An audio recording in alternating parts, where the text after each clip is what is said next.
I'm Stan Stoliker with Hub Culture, and joining me now here at the Clinton Global Initiative 2014 is Paula DiPerna, who's an old friend and really representing the Carbon Disclosure Project here at CGI. Paula, it's great to see you again. Great to see you, I think Stan. we had the same conversation or a similar conversation last year here at CGI, and I'd be really interested to talk to you about what you guys are up to now and take a bigger picture look at what's happening on the carbon front here in New York with the context of the UN Climate Summit that's happening.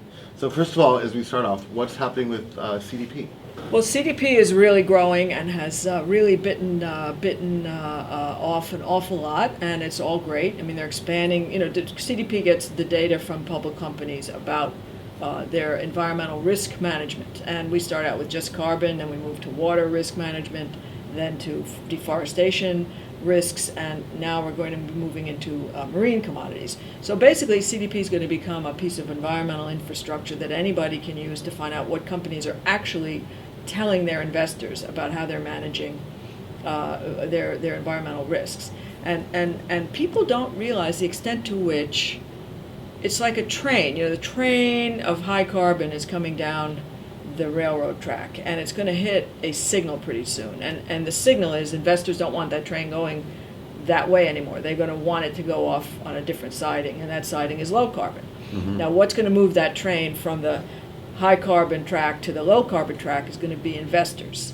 And we're right coming to that point, that Y in the track, where the investors are really going to be able to move the train of capital into low carbon activities. And most people don't realize the degree to which public institutions like pension funds and wealth managers are really screening their investments now to see if companies are managing these things well. It's sort of this ESG, which is Right. it seems to be replacing CSR, which is environmental, social, and governance, Right. looking at this kind of wider, holistic view of like responsible investing. It seems like that seems to be part of this initiative, right? Yeah, it's all about that, about being responsible and patient capital, letting your money work for a bit longer. You don't need to see the return immediately. And it's not just for the rich, it's for individual investors who have a modest amount of money but who don't want to play radical games with quick turnover and want to invest in blue chip things that they can let play out a bit. And then, of course, you have the hedge funds and others who are used to big returns in a very quick timeline, and they're also kind of waking up. They're having kids. They're moving from the startup phase of their career into the middle level of their career. They've got a lot of money already. They don't want to look in the mirror in the morning and say, you know what, I only contributed to ruining this world today. They want to look in the mirror and say, you know, today I did something actually that would better the world.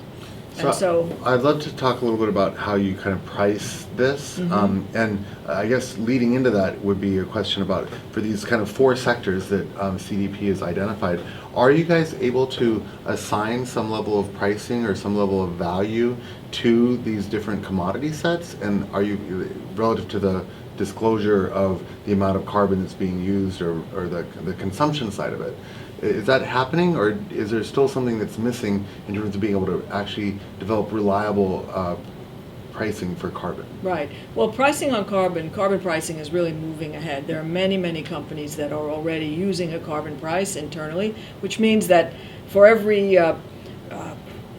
hour of energy that they use, let's say it costs them $100 to burn, let's say, a gallon of oil, it's actually costing much more than that when you figure in the cost of the pollution and remedying that pollution that accompanies the burning of the fuel.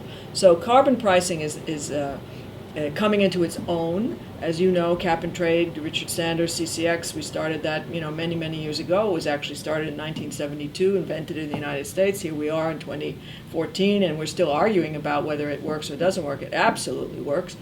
And now companies are interested in pricing carbon, but they still need to kind of put a cap on it. So you have a beard. I think I may have said this to you before, but one of the astronauts, when he looked back at the Earth in one of the early shuttle expeditions, said, I looked back at the Earth and I realized how thin the atmosphere was in relationship to the Earth. It was as if it was like the peach fuzz. It was in the same relationship as the peach fuzz is to the peach. So if you think of your beard, the amount of the relationship to your face, that's how much atmosphere we have. It is so precious, so rare. And here we are essentially treating it where it's the equivalent of renting a magnificent apartment on the beach and loading it up with dirty diapers. that we are really using a very valuable, priceless piece of real estate. Yeah, and not using it well. And using it not only not well, but for some of the stupidest reasons. We're just polluting willy-nilly, wasting energy, things that we can avoid. And let's talk about the cost of that. So you have a new book that you're working on called Pricing the Priceless. Right. Right? Tell us a little bit about what that means and what are the fundamental topics that you're trying to tackle. Well, I'm trying to get at what is valuable. What's the purpose of economies? What's the purpose of money? A baby is born, the parents look at the baby, they never think of what the cost of the baby's life is going to be. It's going to cost them a lot of money. It just costs them a lot of money to deliver the baby. It's going to cost them a lot of money to house, feed, clothe, educate that child. No one ever says when a baby's born, this is setting me back, right? Yeah. So there's a pricelessness to life, which is almost a cliche. But the same is true of environmental resources and time. Time is the least renewable resource. It's so as we move through this very fast-paced world, we have to really think what is valuable to us. Is the atmosphere that valuable, or can we just buy our way? We'll walk around in gas masks. Is it important to have clean water, or do we think we can just bottle it? What are we going to put our money on and why? And then philosophically and culturally, I'm very interested in why people choose to spend their time on X versus Y. What is the value of my time? I've assigned some value to the time being with you today, as opposed to something else. But what is the mechanism now that we're using to choose where we put our time, considering that we can essentially, through the virtual world, be anywhere all the time? Yeah. So, the real time that we have, the literal time that's only 24 hours, where do we put that and why? And so I know we're working on this other idea called the 3 Ws, which really go into some of these topics. Tell us about that. So the 3 Ws is a kind of a response to this pricing of the prices. It's about time. The issues of climate change and environmental, the railroad track, high carbon to low carbon. It's a very big subject. So I've decided I'm going to pretty much work on 3 priority areas. That's how I want to use my time. 3 Ws meaning work, women, and water. So if someone said you want to work on X project, I would say, how many people is it going to employ? If it doesn't have employment of people as a priority, I don't want to work on it. So these are like guiding base principles. Base principles. So if it's not a work-oriented project where it's going to generate income and employment for people, I don't think it's necessary for me to spend my time on it. Water is really so finite and so precious, and there'll never be another drop on Earth. People don't realize that. It's not when it rains, it's not more water. It's the same water that was here before that evaporated and is coming down somewhere else. So, water to me now is a fundamental resource that I want to spend some time addressing, perhaps even more than climate change per se, carbon. And climate change is really mostly about the movement of water vapor, rain, clouds, storms, extremes. Those are about water. Mm-hmm. And then droughts. And droughts. If you look at California right now. And then women, which, I shouldn't say this to you, but, generally I walk in a room, and if it's a table of people discussing a problem and it's not 50% women, I walk out. If people want Well, me we're 50%. Well, There's you and me. okay, so 50, we're just at the right we're ratio. just at the right ratio, exactly. But, committees that aren't gender balanced, it's a subset of diversity. Of course, they have to be diverse, but, from my point of view, just from a decision, brain balance, yin, yang, left, right, whatever you want to call it, and I don't mean the cliche of women are more collaborative, women are more cooperative, not that. That there is there's a benefit to having an intellectual diversity that's represented and expressed through gender diversity. And I don't go on panels where it's not at least 50% women. I don't want to be on committees.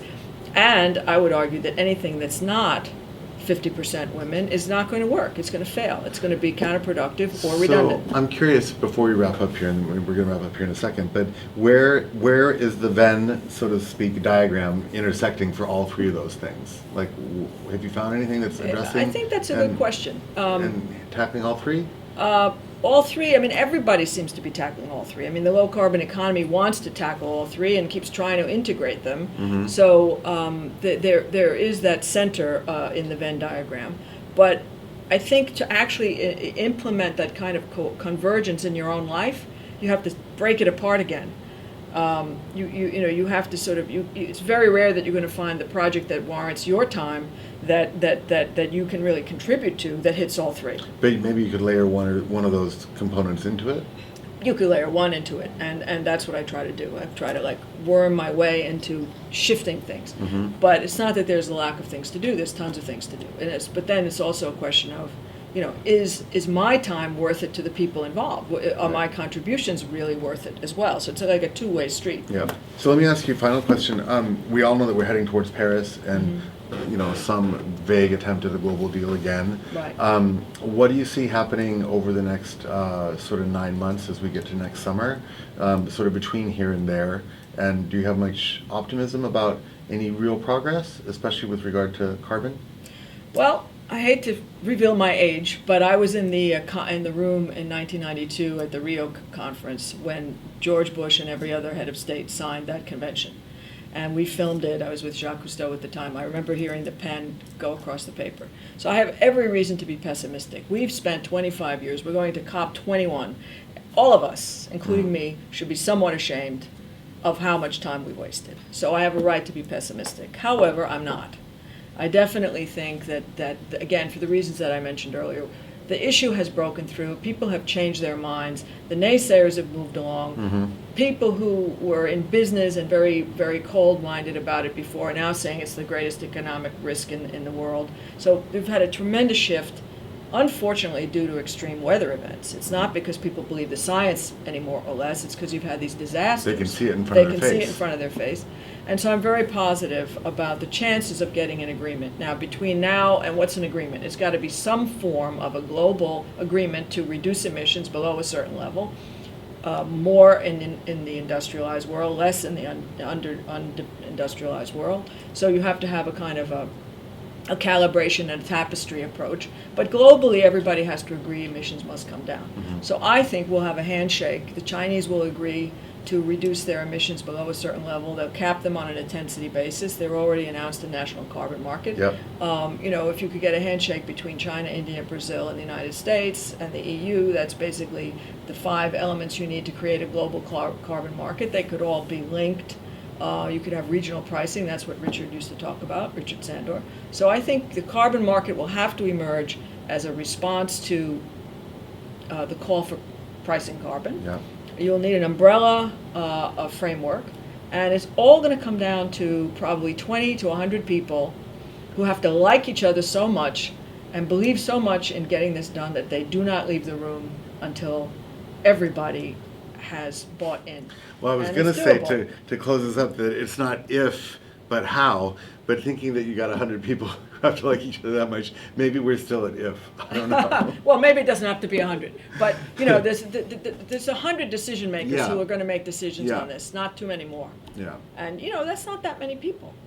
Yeah, and if there's the right amount of pressure, it can happen. Exactly. Paula, thank you so much for Thank joining you us so again. much. It's great Thank to you. see Great you. to see you as And always. always great to hear what's happening with CDP. Great. Thanks a lot. For Hub Culture, I'm Stan Stolniker at the Clinton Global Initiative here in New York.